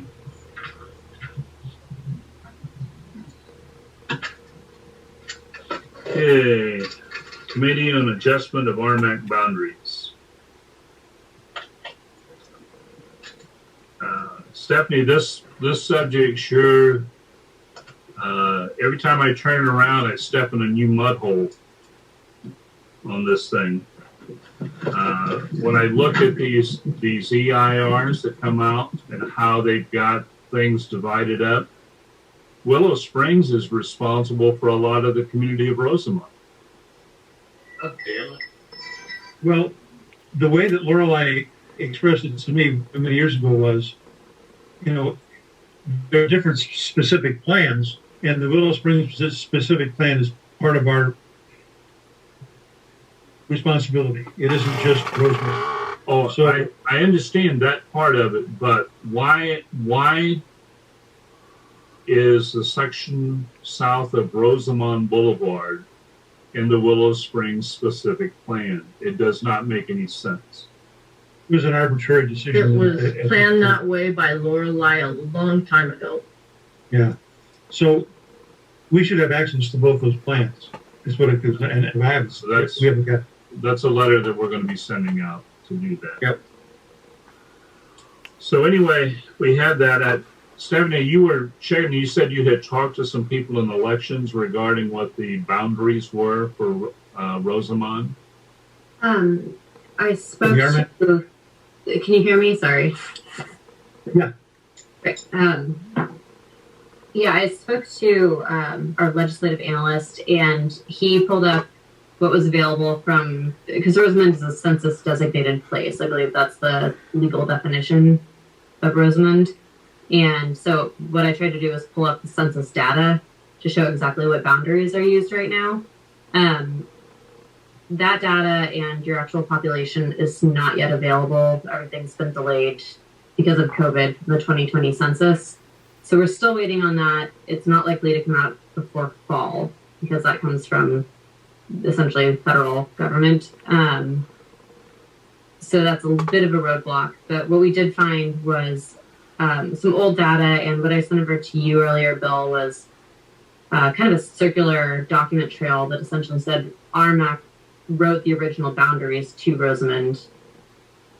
Everything that they point to in terms of the boundaries seems to point to RMAC's initial definition of what defined Rosamond. So we started with the question and ended up with a circle. So I guess what we really need to do is figure out where you guys want to go with this, and then what our options are. That's why I think the adjustment called out by the document we have that came out in 2013, I don't think that the county ever acted on that. I think they're using the boundaries of 60th Street West as our western boundary for elections and for determining of our population. Okay. Our boundary was extended to 190th Street with that 2013 amendment. And it was approved by the Board of Supervisors. That's definitely something that we can check. So we'll go ahead and talk to somebody in elections and see what they actually use for those boundaries for elections. And I can do that this week and report at the next meeting. Okay, I appreciate that. That'd be great. Thank you. Okay, I also distributed out to you guys the bylaws again. And I'm looking to find out if anyone has any additions, deletions, or corrections that they think we need to make from how we do things, our meetings, stuff like that, or to whether we need to have some form of compensation for directors or a more fluid process for getting reimbursement for costs that the RMAC incurs. A good example is the Zoom meeting we're watching tonight. The Zoom meeting is not being paid for by Kern County. It's being paid for by the chairman of RMAC. So how do you get reimbursed? I don't. Because if you read the bylaws, it says only expenses associated with transportation. Well, we didn't anticipate a pandemic, so I get that part, but why can't we submit to get that paid back to you? Do we have to write something into our bylaws and such to do that? The thing is, I would like to see us, rather than applying Band-Aids on things, to actually fix them. I agree. We'll take the opportunity to update the bylaws. Right. Yeah. And that's why I'm asking again. You know, maybe it's just me. Maybe I'm too sensitive about it. But there are a lot of things that if you want to have an effective council, there are places you have to go. There's people you have to talk to. There's paper you have to burn, and stuff like that. And it would be nice to know that there is a mechanism in place to deal with those kinds of expenses, not just transportation. Because I don't charge the county to go up there and complain at the Board of Supervisors meeting. I consider that a civic duty. responsibility that we all have is to go out there and complain when we don't like things. Okay, so Can we table please- this and discuss it next month? Well, And everybody get their ideas together? I would like to review the bylaws again. I would like you guys to review it. I mean, we're not making any decisions on it tonight. But Okay. I would like to request that when you send it to me, I don't know how anybody else does, but I have an awful time getting stuff off that messenger. Mhm. But if it's sent as an attachment to an email, I can deal with that readily. Okay, You know? and I took note of that, and if you notice, all the stuff for this meeting went by email this time. Yeah, I appreciate that. And I guess I'm guilty of being a dinosaur. Did you I guess send the that's- bylaws by Yeah, email? they went by email also. Yeah, I've missed them somehow. I'm gonna Me have to. too. Me too. I came I'll look. today. Oh, okay. Thank you, Lisa. You're welcome. Okay. But yeah,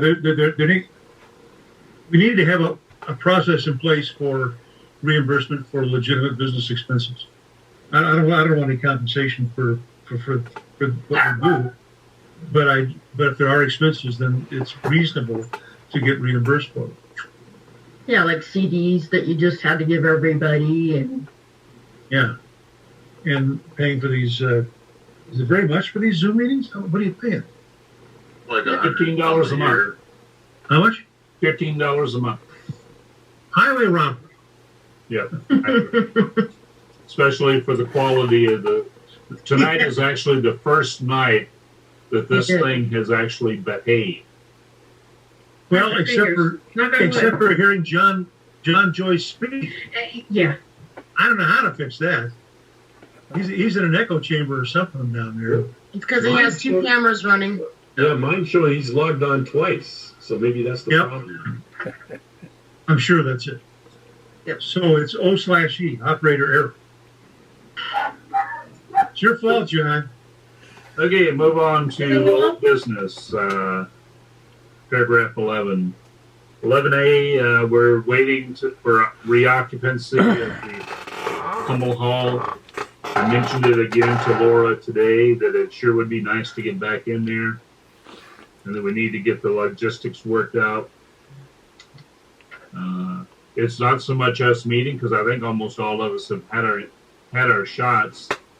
It's how we clean the place up. You know, I don't know if it's appropriate for me to ask directors to pick up a swab or a dust rag and some disinfectant, and we do the place from top to bottom. It's what not does the easy. janitor do there? Well, The janitor's not there. well, the janitor's not there at night. So if we have a meeting at night, someone has to pay for that janitor to be there. And And who's gonna pay for that's where we fall short. We don't have a budget. We don't have money. We depend on the generosity of the Board of Supervisors. Do they have the cleaning supplies there? I'm sure they do, but I would not ask my fellow directors to do it. Well, not only that, I Well, mean, we it's more than just volunteered. spraying something and wiping it down. If you have to have it completely sanitized, sorry, this is what I do. If you have to have something sanitized, you better know how to do it. Because if you do it wrong and somebody gets sick, they're going to blame you. So I totally get Absolutely. that we cannot do it ourselves, or that we would not want to do it ourselves. I get that. Bill, can I want to you hire the janitor. later this week about that? Because the Cal show rules are being updated tonight, allegedly. And I think that a lot of those might be rolled back. So it might be more possible for you guys to get in, wipe a Kleenex on your desk afterwards or something like that. But a lot of that is becoming more reasonable over the next month. So that might solve itself. Okay. Okay, 11B, RMAC goals and project status. Just wanted to let everybody know that we're a couple of updates. Some of them courtesy of Frances Thompson. She's been helping with a few things, and she's certainly getting to know people at Waste Management in Bakersfield, and a few other folks. So I say more power to her. But the ones I want to give updates on is the Highway 14 off-ramp at Rosamond Boulevard Phase 2 as ADA work. Caltrans came back to me the other day and said, hey, we think that that's really Kern County's work. We think we're all done with all of the stuff that we're supposed to do. And so Caltrans is going to check with Kern County Traffic to find out when they're going to start that work, or get them to call us. Okay. The other is the Walk Rosamond thing. Some of you may not remember this, but I think that started out in around 2015, 2016. We had some guest speakers come in and talk about how we're going to build sidewalks all over the place and stuff like that, and there was grant money for it.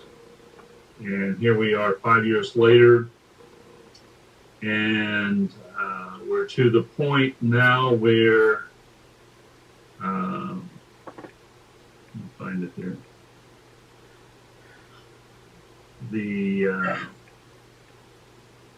They were projecting construction to start in June 2021, and it looks like now it's pushing out to springtime 2022. And they don't actually have the money in hand. They've got to go get money from someone. So I'm not sure. That's one of those things that seems to be in a circular path too. I thought the grant money was going to take care of all of that. So that's the only two updates. I would like to find out if anyone really even cares about this thing. If they don't, then I won't distribute it anymore.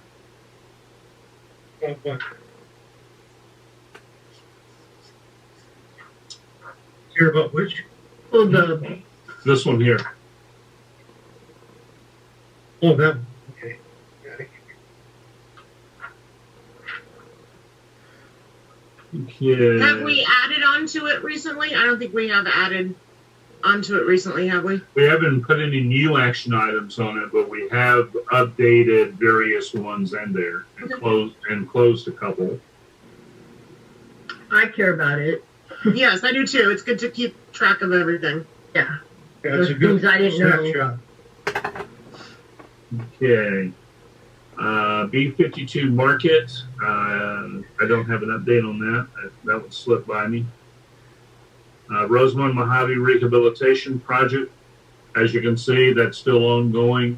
They still got Dawn Road and Bacchus Road closed, the ramps closed. But they're making progress. You can see where they've done quite a bit of paving on the southbound lanes. Okay, Brown Act ethics training. We are not getting anywhere fast on that. We need to get our 1, 2, 3, 4 ethics training done. I think there's 2 directors that have completed it. We still have the other. I'm one. I'm one. Okay. Has anybody else done it yet? Yeah, I have. I cannot log in due to a change of my last name. So we're trying to figure out how to get me logged in. Okay. Well, anyway, I need a copy of your certificates for your files at RMAC so that if someone wants to come and see how we're doing, we can show them. It's good training. It really is worthwhile to do. Well, I agree. I love it. It's a very slippery slope when you're dealing with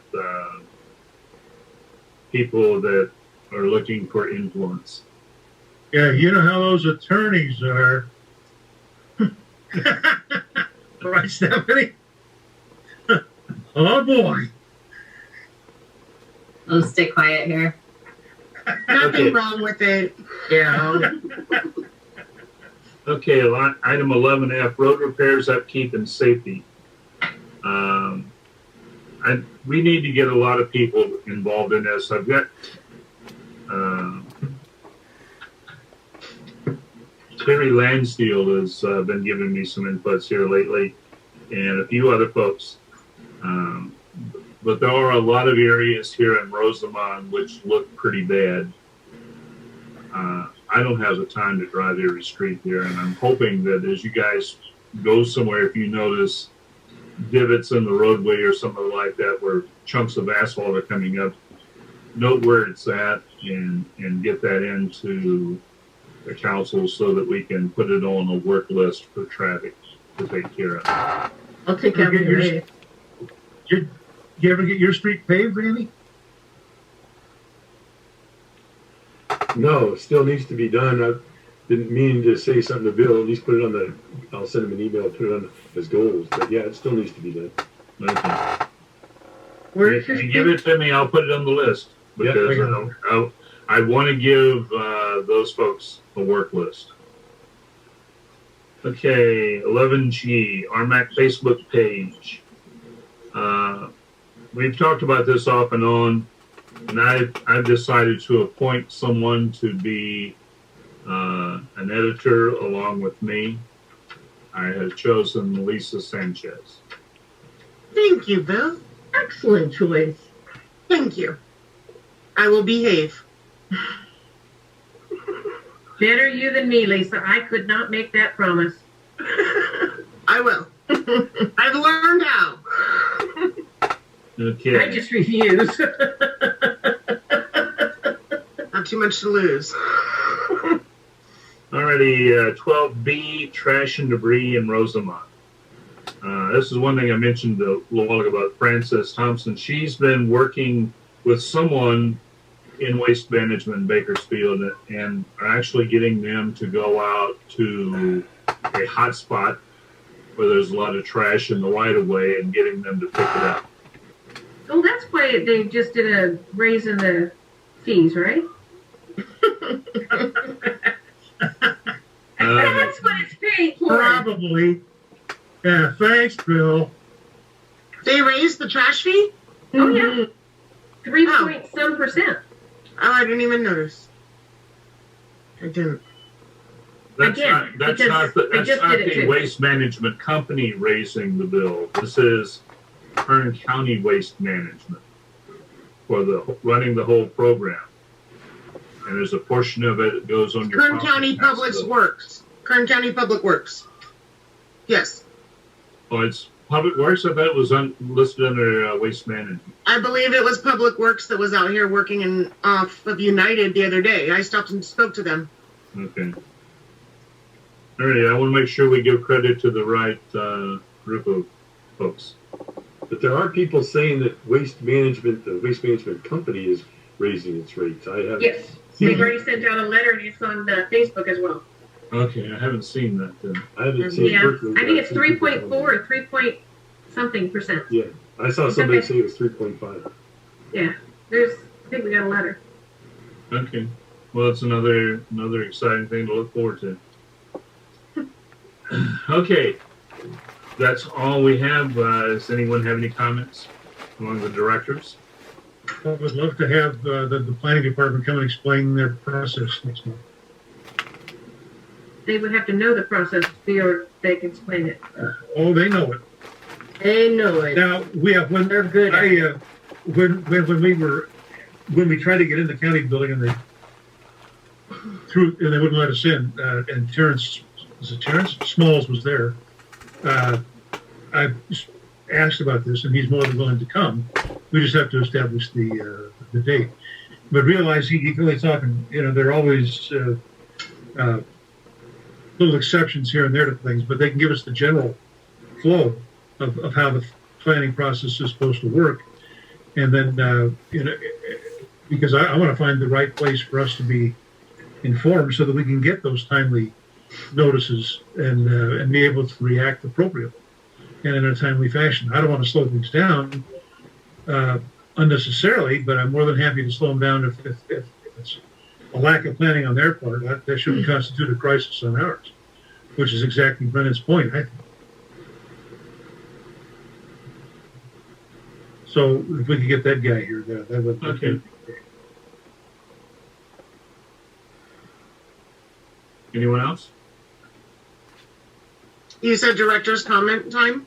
Yeah. Okay, I have one.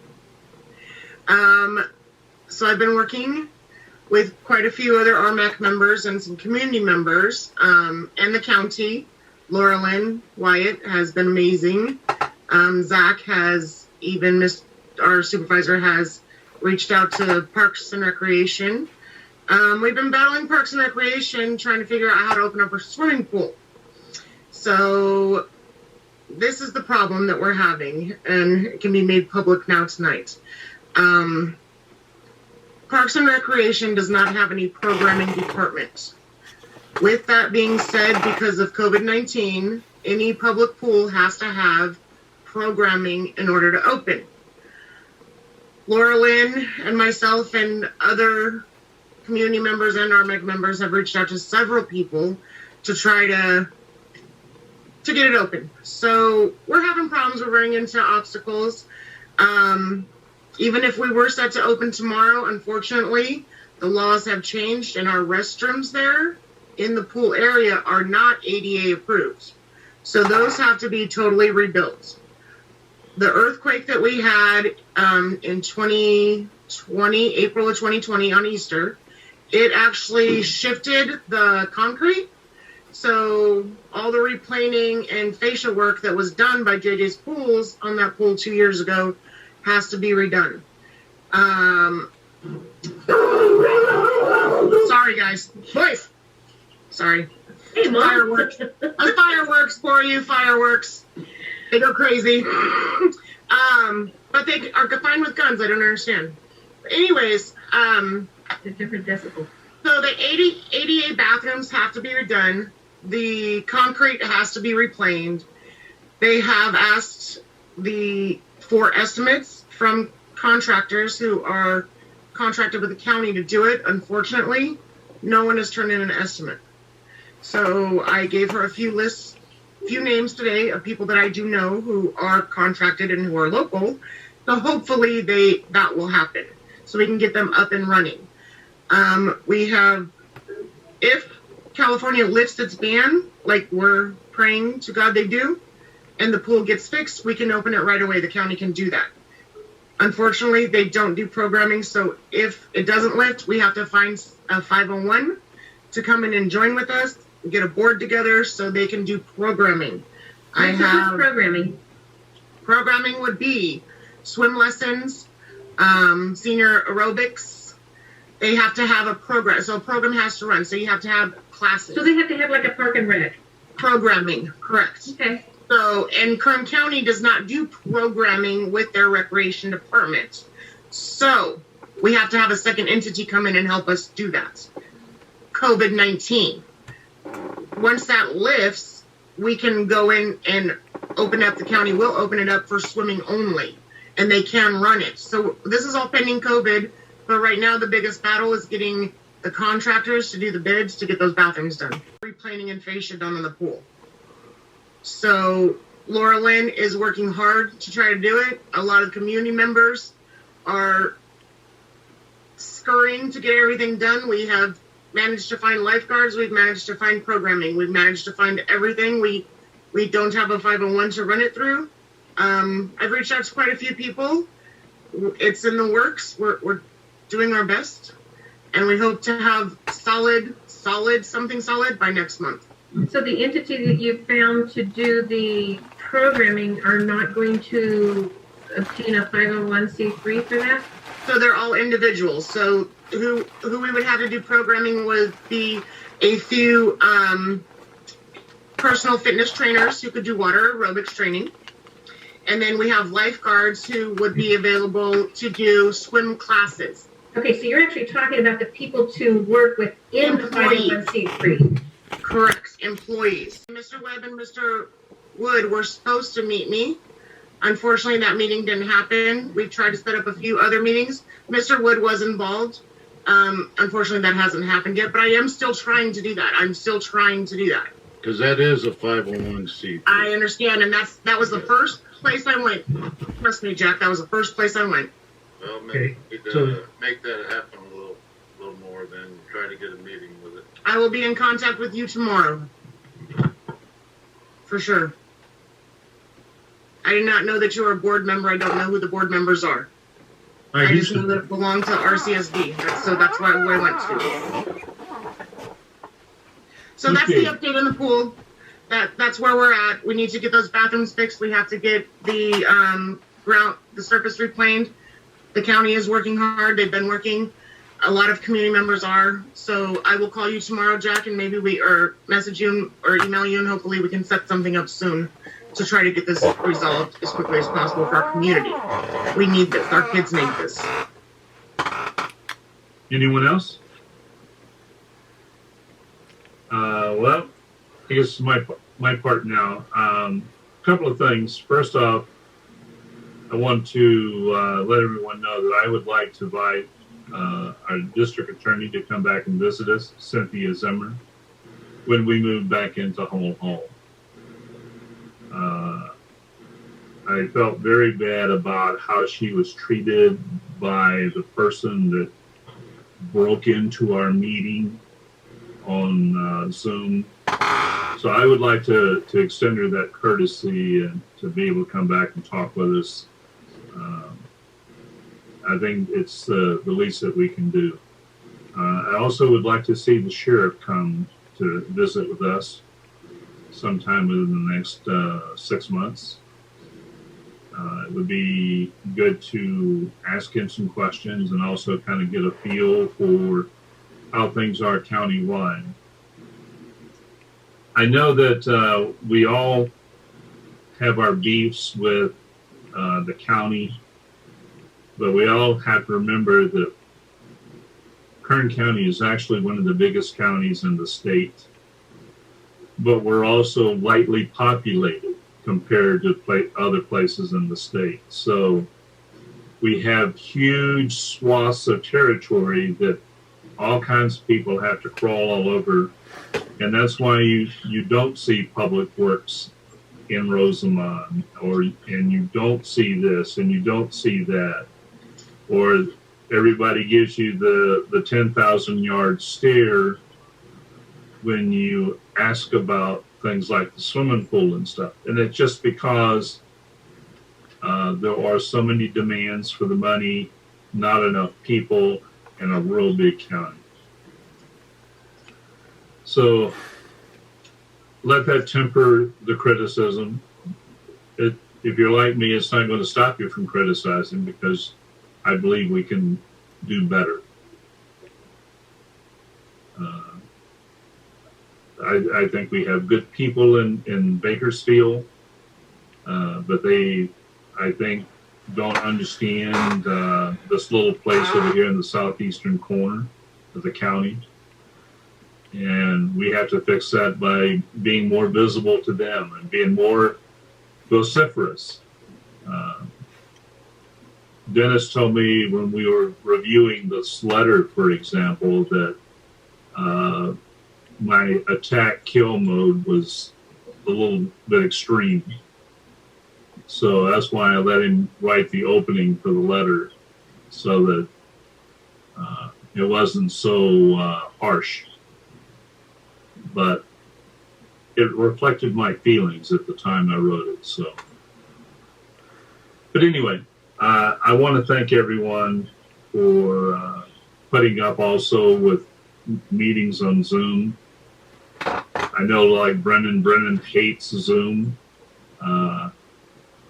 Whenever things don't work right with Zoom, I hate it. And so that's why tonight is kind of nice. So with that, I'd like to ask for a motion for adjournment. I make a motion for adjournment. I'll second. Okay. All in favor? Aye. Aye. Aye. Any opposed? Okay, with that, the meeting is adjourned. Has someone got the time? 9:01. 9:01. ah, exactly 2 hours. You started at 7:00. I couldn't bad, not imagine any bad. better.